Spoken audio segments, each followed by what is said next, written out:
আমরা জানি বাংলাদেশের ইতিহাসে সংগ্রাম এবং প্রতিরোধের সবসময় সাক্ষ্য দিয়ে এসেছে এই টাঙ্গাইল। এই টাঙ্গাইলের প্রতিটি ইঞ্চি সংগ্রামের সাক্ষী দেয়। কৃষকের ঘামে ঘরা এই টাঙ্গাইল আমাদের বাংলাদেশের ইতিহাসের বিভিন্ন পর্যায়ে লড়াই সংগ্রাম চালিয়ে গিয়েছে। টাঙ্গাইলে আসলেই প্রথম যেই নামটির কথা বলতে হয় তিনি হচ্ছেন মেহনতি মানুষের নেতা, গণমানুষের নেতা মাওলানা হামিদ খান ভাসানী। আমাদের পূর্ববর্তী বক্তারা মাওলানা হামিদ খান ভাসানী সম্পর্কে বলেছেন। ভাসানী শুধু বাংলাদেশ নয়, পুরো উপমহাদেশের একজন অনন্য রাজনৈতিক পুরুষ ছিলেন। ভাসানীর রাজনীতি শুরু হয়েছিল সেই আসামে। সেই আসামে সেই বাঙালি মুসলমান কৃষকদের ভূমির অধিকারের জন্য, জমির অধিকারের জন্য, কৃষকদের জন্য তিনি লড়াই করেছিলেন। যেই লড়াই এখন পর্যন্ত আসামের বাঙালি মুসলমান এবং হিন্দুদেরকে লড়তে হয়, তার পরিচয়ের জন্য তাদেরকে লড়াই করতে হয়, কারণ আসামে তাদেরকে দ্বিতীয় শ্রেণীর নাগরিক হিসেবে পরিচিত করে দেওয়া হয়েছে। ফলে মাওলানা ভাসানী যেই লড়াই শুরু করেছিলেন আসামে, যেই লড়াই শুরু করেছিলেন এই টাঙ্গাইলে, যেই লড়াই শুরু করেছিলেন এই পূর্ববঙ্গে, সেই লড়াই কিন্তু আজও প্রাসঙ্গিক। মাওলানা ভাসানী প্রথম ব্যক্তি যিনি পাকিস্তানি শাসক গোষ্ঠীদের বিদায় ঘোষণা করেছিলেন কাকমারি সম্মেলনের মাধ্যমে। তিনি প্রথম রাজনৈতিক ব্যক্তি যিনি বুঝেছিলেন পাকিস্তানি শাসক গোষ্ঠীর সাথে আমাদের থাকা সম্ভব নয়। তিনি মাওলানা ভাসানী হচ্ছেন এমন রাজনৈতিক পুরুষ যিনি স্বাধীনতার পরে বলেছিলেন, আমরা পিন্ডির জিঞ্জির ভেঙেছি দিল্লির দাসত্ব করার জন্য নয়, দিল্লির গোলামি করার জন্য নয়। তিনি একাধারে ব্রিটিশ উপনিবেশের বিরুদ্ধে লড়াই করেছিলেন, পিন্ডির আধিপত্যবাদের বিরুদ্ধে লড়াই করেছিলেন, দিল্লির আধিপত্যবাদের বিরুদ্ধে লড়াই করেছিলেন। মাওলানা ভাসানী আমাদের ফারাক্কা লং মার্চে নেতৃত্ব দিয়েছিলেন। আমাদের যে নদীর অধিকার, পানির অধিকারের জন্য যে আমাদেরকে লড়াই করতে হবে, সেই লড়াইয়ের সূচনা করেছিলেন মাওলানা ভাসানী। আমরা আজকের এই সমাবেশ থেকে মাওলানা ভাসানীকে শ্রদ্ধা বলে স্মরণ করতে চাই। আপনারা জানেন মাওলানা ভাসানীকে ইতিহাসে স্মরণ করা হয় না। সার্জিস আলম বলেছেন, শেরে বাংলা ফজলুল হক মাওলানা ভাসানীর মতো মহান রাজনৈতিক পুরুষ যারা এই বাংলাদেশের স্থপতি, তাদেরকে দিয়ে এই বাংলাদেশের জাতির পিতা শুধু একজন ব্যক্তিকে ঘোষণা করা হয়েছে, একজন ব্যক্তিকে পূজা করা হয়েছে গত 54 বছর ধরে। কিন্তু মাওলানা ভাসানীরা না থাকলে শেখ মুজিব কখনো তৈরি হতে পারত না। যেই 69-এর গণ অভ্যুত্থানের মধ্য দিয়ে আওয়ামী লীগ নেতৃত্ব নিয়েছে, সেই 69-এর গণ অভ্যুত্থানের অন্যতম কারিগর ছিলেন, নেপথ্যের পুরুষ ছিলেন মাওলানা ভাসানী। মাওলানা ভাসানী কৃষকদের জন্য লড়াই করেছিলেন, শ্রমিকদের জন্য লড়াই করেছিলেন, গণমানুষের লড়াই করেছিলেন।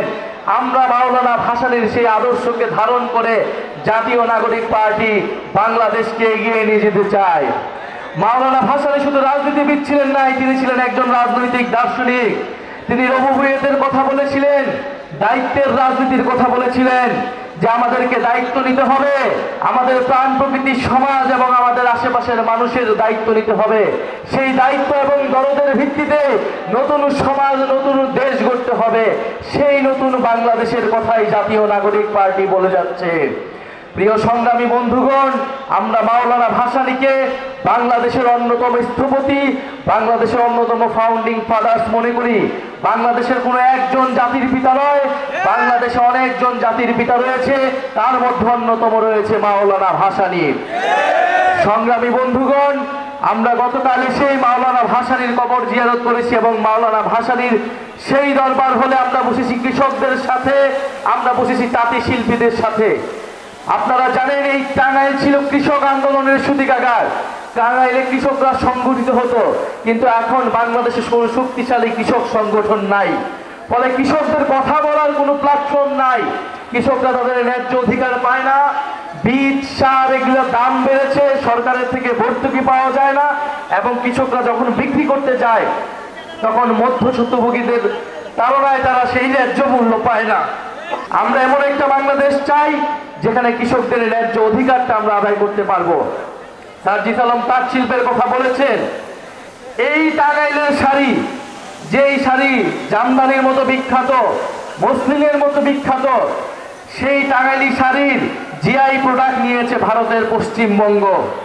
টাঙ্গাইল শাড়ি নামে কিভাবে ভারতে জিআই প্রোডাক্ট দিতে পারে, এই প্রতিবাদ আমরা তখনও জানিয়েছিলাম। মাত্র 2-3 বছর আগে এই ঘটনা ঘটেছে। কেন ঘটেছে? কারণ আমাদের দেশের সরকার, আমাদের দেশের মানুষ টাঙ্গাইল শাড়িকে, তাঁত শিল্পকে পৃষ্ঠপোষকতা করতে পারে নাই, পুরা বিশ্বের বুকে তুলে ধরতে পারে নাই। আমাদের যে জাতীয় সম্পদ, তার মর্যাদা আমরা দিতে পারি নাই। টাঙ্গাইল শাড়ির জিআই প্রোডাক্টের সত্য কখনোই ভারত নিতে পারে না, অবিলম্বে তা প্রত্যাহার করতে হবে। আমরা এই দাবি জানিয়ে গেলাম। আমরা তাঁত শিল্পকে পুনরুদ্ধার করতে চাই, আমরা কৃষকদেরকে নতুন করে সংগঠিত করতে চাই, কারণ আমরা জানি কৃষকরা বাঁচলে দেশ বাঁচবে। আমরা বাংলাদেশে খাদ্য সার্বভৌমত্ব অর্জন করতে চাই, কারণ আমরা কি উৎপাদন করি, কিভাবে তা বন্টন হবে। টাঙ্গাইলে এসে আমরা আরেকটা কথা বলতে চাই, এই যমুনা নদীর পাড়ে টাঙ্গাইল নদী ভাঙনের কবলে পড়েছে দীর্ঘদিন ধরে। আমার নানার বাড়ি টাঙ্গাইল, কিন্তু আমার নানার বাড়ি যেই এলাকাটায়, সেই গ্রামটা নদী ভাঙনে অনেক আগেই বিলীন হয়ে গিয়েছে। আমি সেই গ্রাম দেখতে পারি নাই। নদী ভাঙনে প্রতি বছরে বছর বিভিন্ন মানুষ সর্বহারা হয়ে যায়। এই নদী ভাঙন আমাদেরকে ঠেকাতে হবে। নদী ভাঙনে যারা ক্ষতিগ্রস্ত, তাদের পাশে এসে সরকারকে দাঁড়াতে হবে। আজকে এই টাঙ্গাইলে গণ অভ্যুত্থানের শহীদদের সাথে, আমরা শহীদ পরিবারদের সাথে দেখা করেছি। শহীদ মারুফ এইখান থেকে 100 গজ দূরে এই এলাকায় শহীদ হয়েছে, আমরা তাকে স্মরণ করি। টাঙ্গাইলে 9 জন শহীদ রয়েছেন, আপনাদের এলাকার সন্তান, যারা গণ অভ্যুত্থানে ফ্যাসিস্টদের বিরুদ্ধে লড়াই করেছে। আমরা সে সকল শহীদদেরকে ধারণ করে নতুন বাংলাদেশ তৈরি করব, এই শপথ আমরা টাঙ্গাইলে নিয়ে যাচ্ছি।